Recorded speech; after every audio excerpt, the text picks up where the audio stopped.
नमस्कार दोस्तों, इस वीडियो में बात करेंगे यहाँ पर योजना आयोग और आपका नीति आयोग के बारे में। यहाँ पर डिटेल में चर्चा की जाएगी। किसके बारे में? नीति आयोग और आपका योजना आयोग के बारे में डिटेल में चर्चा करते हैं। तो चलिए शुरू करते हैं। देखो, पहले यहाँ पर भारत में ब्रिटिश शासन के अंतर्गत सबसे पहले 1930 में क्या होता है, आर्थिक योजनाएं बनाने का कार्य शुरू हो जाता है। और यहाँ पर भारत की औपनिवेशिक सरकार ने औपचारिक रूप से कार्य योजना बोर्ड का भी गठन किया, जिससे 1944 से 46 तक कार्य किया। उद्योगपतियों एवं अर्थशास्त्रियों ने यहाँ पर एक बॉम्बे प्लान आता है, कब 1944 में लाया जाता है। कम से कम 3 विकास योजनाएं बनाई गई। स्वतंत्रता के बाद भारत में योजना बनाने का एक औपचारिक मॉडल बनाया गया, जिसके तहत योजना आयोग का गठन किया गया। अब यहाँ से सवाल आपके बनते हैं, योजना आयोग का गठन कब किया जाता है? तो ये 15 मार्च 1950 को किया जाता है। केसी नियोगी की अध्यक्षता में बनाया जाता है। और ये क्या होता है, एक सलाहकार योजना बोर्ड की सिफारिश पर इसका गठन किया जाता है। योजना आयोग के 7 पूर्णकालिक इसमें सदस्य थे, जिन्हें राज्य मंत्री का दर्जा प्राप्त होता था। इसके प्रथम अध्यक्ष पंडित जवाहरलाल नेहरू और प्रथम उपाध्यक्ष गुलजारी लाल नंदा थे। अब यहाँ पर कुछ चीजें और हैं, जैसे योजना आयोग का जो अध्यक्ष प्रधानमंत्री होते थे, और यहाँ पर एक उपाध्यक्ष होता था, जिसकी नियुक्ति मंत्रिमंडल की सिफारिश पर की जाती थी, जिसे भी कैबिनेट मंत्री का दर्जा प्राप्त होता था। योजना आयोग के अंतिम उपाध्यक्ष मोंटेक सिंह अहलूवालिया थे, और योजना आयोग अपना संपूर्ण कार्य पंचवर्षीय योजना के माध्यम से करता था। 1 जनवरी 2015 को योजना आयोग के स्थान पर क्या हो जाता है, नीति आयोग का बना दिया जाता है। भारत में योजनाएं 5 वर्ष की अवधि की होती थी। जिले पंचवर्षीय योजना जिन्हें पंचवर्षीय योजना कहा जाता था, यह शब्द पूर्व सोवियत संघ से लिया गया था। 2017 में 5 वर्ष की योजना अवधि में प्राप्त किए गए जाने वाले उद्देश्यों के अलावा आगामी 20 वर्षों में प्राप्त किए जाने वाले उद्देश्यों का भी उल्लेख होता है। इन दीर्घकालिक योजना को परिप्रेक्ष्यात्मक योजना कहा जाता है। ठीक है, क्या कहा जाता है? परिप्रेक्ष्यात्मक योजना कहा जाता है। यहाँ पर मोक्षगुंडम विश्वेश्वरैया को भारतीय नियोजन के जनक के रूप में जाना जाता है, तो ये चीज आपको पता होनी चाहिए। ठीक है, जिन्हें एम विश्वेश्वरैया कहते हैं, वो भारतीय नियोजन के जनक के रूप में जाना जाता है। अब यहाँ से हम बात कर लेते हैं नीति आयोग के बारे में।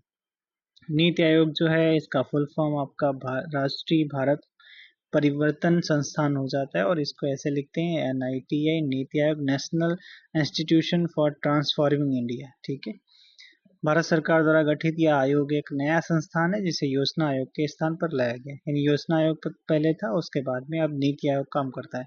इसका गठन 1 जनवरी 2015 को किया गया था, और यह आयोग भारत सरकार का नीतियों से संबंधित प्रमुख थिंक टैंक हो जाता है। इसकी स्थापना सतत विकास लक्ष्यों को प्राप्त करने और सहकारी संघवाद को बढ़ावा देने के उद्देश्य से की गई। नीति आयोग का हेडक्वार्टर आपका नई दिल्ली में हो जाता है। इसके पदेन अध्यक्ष जो हो जाते हैं, प्रधानमंत्री हो जाते हैं। नीति आयोग की स्थापना संबंधी घोषणा जो हुई थी, वो 15 अगस्त 2014 को लाल किले के प्राचीर से मोदी जी ने की थी।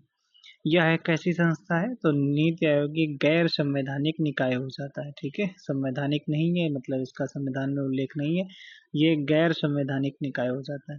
नीति आयोग का प्राथमिक कार्य आपका सामाजिक आर्थिक मुद्दों पर सरकार को सलाह देना, ये सलाह देता है केवल। नीति आयोग की संरचना में अध्यक्ष होते हैं, उपाध्यक्ष होते हैं, CEO होते हैं, पूर्णकालिक सदस्य होते हैं, पदेन सदस्य होते हैं, और शासी परिषद और विशेष आमंत्रित सदस्य भी शामिल होते हैं। नीति आयोग के अध्यक्ष प्रधानमंत्री होते हैं, और उपाध्यक्ष की नियुक्ति प्रधानमंत्री के द्वारा ही की जाती है।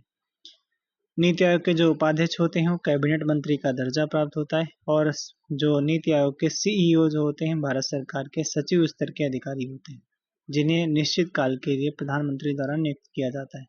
नीति आयोग का प्रथम उपाध्यक्ष आपका अरविंद पनगड़िया हो जाते हैं, और यहाँ पर अरविंद पनगड़िया ही जो हैं, जो आपके 16वें वित्त आयोग के अध्यक्ष हो जाते हैं, बनाए गए हैं। नीति आयोग के प्रथम CEO आपके सिंधु श्री खुल्लर थे, और नीति आयोग में पूर्णकालिक सदस्यों की संख्या 4 होती है, जिन्हें राज्य मंत्री के बराबर दर्जा प्राप्त होता है। अच्छा, पदेन सदस्यों की संख्या अधिकतम 4 होती है, पदेन सदस्य, और आपका पूर्णकालिक सदस्य, ये 4 होते हैं, जो प्रधानमंत्री द्वारा नियुक्त किए जाते हैं। और पूर्णकालिक जो सदस्य होते हैं, उन्हें राज्य मंत्री के बराबर दर्जा प्राप्त होता है। शासी परिषद में भारत के सभी मुख्यमंत्री और केंद्र शासित प्रदेश के राज्यपाल और प्रशासक शामिल होते हैं। किसमें? शासी परिषद में। ठीक है भाई। आगे कुछ और भी है, जैसे हम यहाँ पर बात कर लेते हैं विशेष जो आमंत्रित सदस्य में क्या होते हैं, तो विशेष आमंत्रित सदस्य में विभिन्न क्षेत्रों के विशेषज्ञ होते हैं जिन्हें प्रधानमंत्री द्वारा नामित किया जाता है। नीति आयोग के क्रियान्वयन का दायित्व केंद्र सरकार और राज्य सरकार द्वारा पर होता है। योजनाओं की अंतिम स्वीकृति कौन देता है? एनडीसी देता है, जिसकी स्थापना 6 अगस्त 1952 को हो जाती है। राष्ट्रीय विकास परिषद कहा जाता है। नीति आयोग की रचना के मूल में 2 केंद्र होते हैं। कौन कौन से? एक आपका टीम इंडिया हब और आपका ज्ञान व अभिनव हब। ठीक है, 2 केंद्र हो जाते हैं। रचना में जो 2 मूल केंद्र हो जाते हैं, एक टीम इंडिया हब और आपका ज्ञान व अभिनव हब। नीति आयोग द्वारा हाल ही में आपका India energy dashboard version 2.0 launch किया गया। या देश में ऊर्जा के उपयोग, मूल्य निर्धारण तथा उत्पादन वितरण से संबंधित आंकड़ों के सिंगल विंडो प्रदान करेगा। नीति आयोग के आपका वर्तमान अगर हम उपाध्यक्ष की बात कर लेते हैं, सुमन बेरी हो जाते हैं। और पूर्णकालिक सदस्यों में अगर हम बात कर लेते हैं, वीके सारस्वत, कृषि अर्थशास्त्री प्रोफेसर रमेश चंद्र, और बाल रोग विशेषज्ञ वीके पॉल हो जाते हैं। और माइक्रो अर्थशास्त्री अरविंद विरमानी हो जाते हैं। अच्छा, मैक्रो वाले जो इकोनॉमिक्स के अरविंद विरमानी, और बाल रोग विशेषज्ञ आपका वीके पॉल, और आपकी रमेश चंद्र जो हैं वो कृषि अर्थशास्त्री हो जाते हैं। और आपका जो वैज्ञानिक हैं एक वीके सारस्वत हो जाते हैं। नीति आयोग के पदेन सदस्य निम्न हैं कौन कौन से? जैसे राजनाथ सिंह जो रक्षा मंत्री, अमित शाह गृह मंत्री, निर्मला सीतारमण वित्त मंत्री और कारपोरेट मंत्री, इन्हीं को सम्मिलित करा गया। और शिवराज सिंह चौहान कृषि और विकास कल्याण मंत्री हो जाते हैं। यानी 4 जो हैं पदेन सदस्य हो जाते हैं। नीति आयोग के प्रमुख कार्यकारी अधिकारी जो हैं BVR सुब्रमण्यम हैं वर्तमान के। ठीक है। नीति आयोग द्वारा जारी प्रमुख सूचकांक कौन कौन से जारी किए जाते हैं? तो आपका ये भारत नवाचार सूचकांक और राष्ट्रीय बहुआयामी गरीबी सूचकांक, समग्र जल प्रबंधन सूचकांक, और आपका स्कूल शिक्षा गुणवत्ता सूचकांक, और आपका वित्तीय स्वास्थ्य सूचकांक, ये सभी जारी किए जाते हैं नीति आयोग द्वारा।